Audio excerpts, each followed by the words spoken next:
Hi guys, Jane here, and today I am going to be reviewing A Curse So Dark and Lonely by Brigid Kemmerer.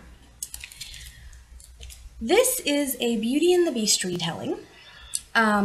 It follows a girl named Harper, and she is kidnapped from Washington, D.C. and brought into this fantasy world where there is a cursed prince who becomes a beast and must fall in love or have a woman fall in love with him to break the spell. This was a really cool way of doing it though, and it's a lot more focused, I think, on the fantastic world than it is on the romance. So if you're going into this thinking, oh, it's a romance, there's romance in it, but that's not the focus. It's not the more typical like Beauty and the Beast hanging out in the castle doing stuff together and falling in love.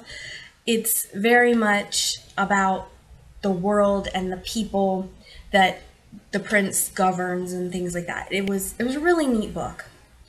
It is also part of a series, and this is book 1. Book 2 doesn't come out till 2020. And one thing I will say about this before I get too much into my review is I think it's a great book and you're going to want to read the second part of it too. You might want to wait till it's closer to 2020 though, because I finished the book and I'm like, now I have to wait a year to get the next book. And I was really bummed about that because I really had a good time with this, and the ending wasn't a cliffhanger, but it wasn't well tied up, and so I was like, are you kidding me? I have to wait a year. I did end up giving this book a 5 out of 5. It is not a perfect book, but I had such a good time with it that I really couldn't give it any lower than that. I really, truly enjoyed reading this book. I finished it in 2 days despite it being fairly thick. It's not too bad as far as it being a YA, but it is 476 pages-ish. So, you know, it's a fairly thick read. So let me start with what I loved about it. I loved that it focused on the world building and the characters, but not necessarily the romance. It was definitely a different take on the Beauty and the Beast romance, I felt. And I really liked Harper's character. She's a very strong character, but in kind of a different, neat way. I don't consider this a spoiler because it happens really early on, but in the very early part of the book when she's getting kidnapped, she isn't the intended target. She actually sees somebody kidnapping another woman and attacks them, and that's how she ends up getting kidnapped in the first place. She has cerebral palsy, so she has some muscular problems with her body, particularly her legs, and so she's not who would have been chosen as the person to try to break the prince's spell. So I do love that aspect. I loved her character a whole lot. She was a really neat character and had a lot of spunk and a lot of strength. And I think that's something that we don't always fully get with the Beauty and the Beast characters, is the girl having so much just spunk. Spunk is really the only word I can give her. I really, really liked Harper a lot. Another thing that was cool was just all the stuff about the world.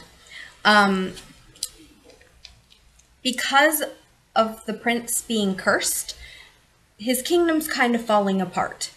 And Harper wants to help him kind of solve that problem. And that was really neat. So this isn't like them hanging out in the castle. It really had a lot to do with the world.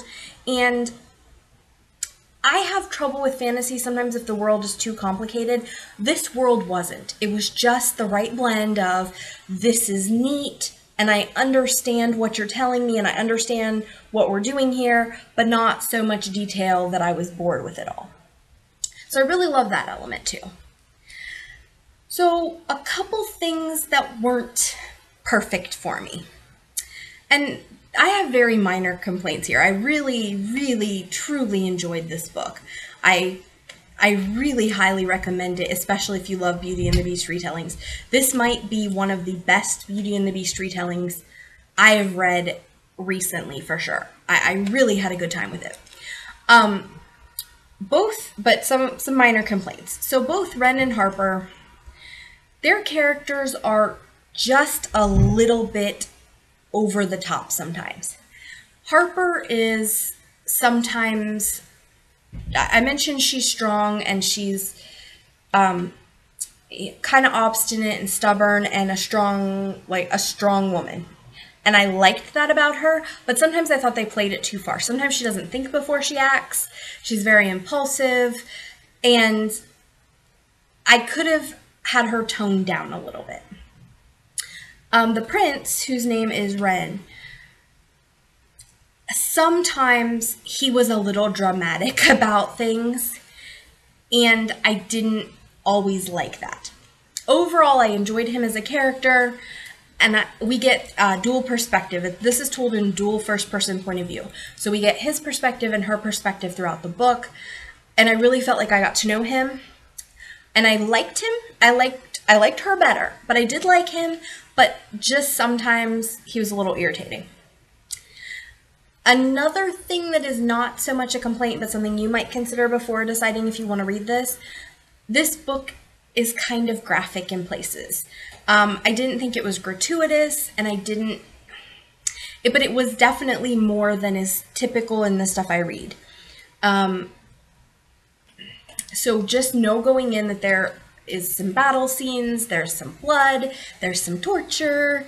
It's a bit graphic. That being said, this is a teen book, a teen fantasy, so it's not real descriptive gore. It's like they were vomiting blood, not necessarily like descriptions of the vomiting blood. I'm trying to think. Another thing that I didn't love, but I didn't have a real strong opinion on it.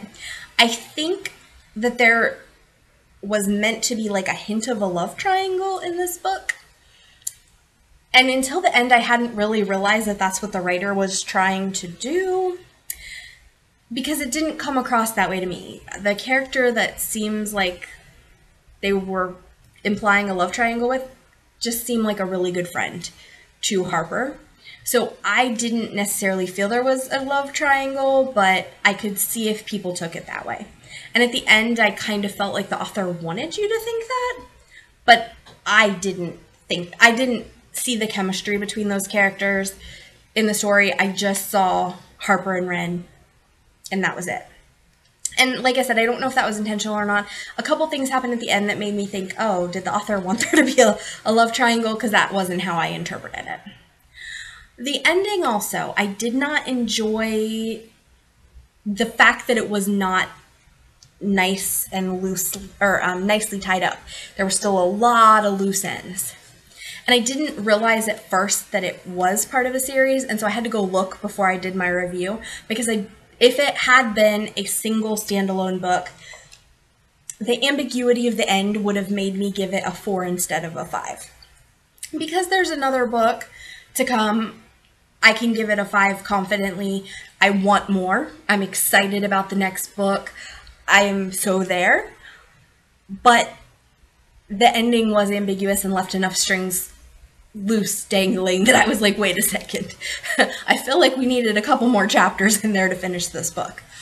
So that is a little bit of a complaint. I could have had a lot more tied up ends at the end, but again, apparently we're having another book, so that's okay. I do want to get into a couple of spoilery things. Nothing that I think is book ruining, so if you are curious about the book, I'm not going to spoil big points. But I do want to talk about a couple things that I thought were interesting and well done in this. So one thing I really loved was the guy that I think was supposed to be the love interest. His name is Gray.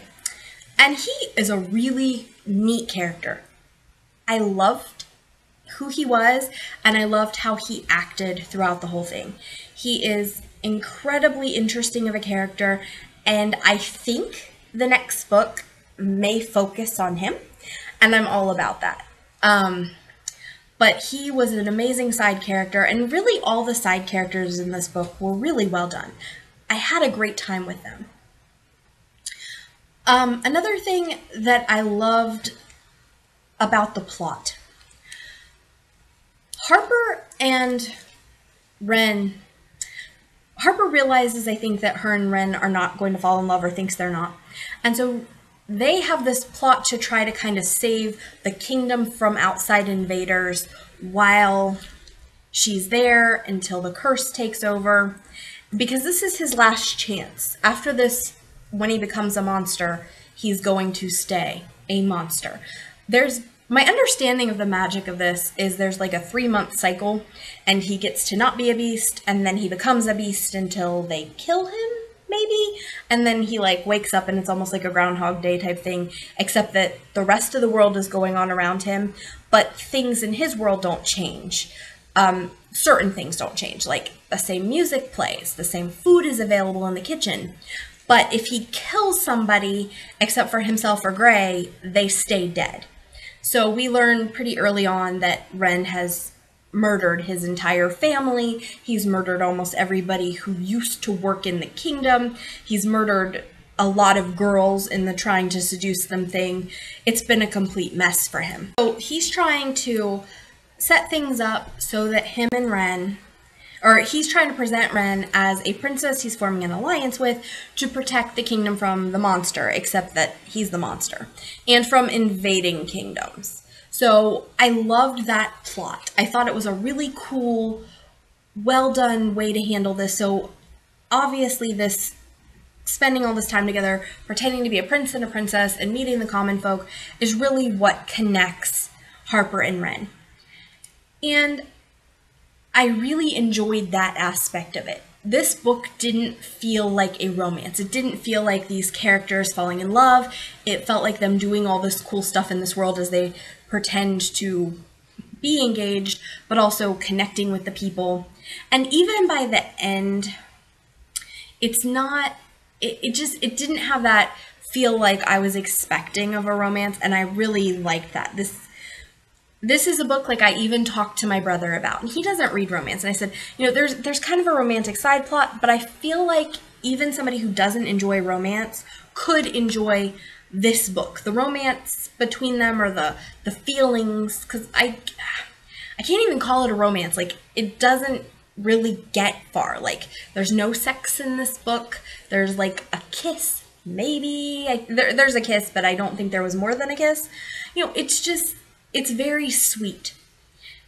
And I liked that. And I liked that it was very based on the right things. These two people being concerned for the kingdom. It was a really fun fantasy story.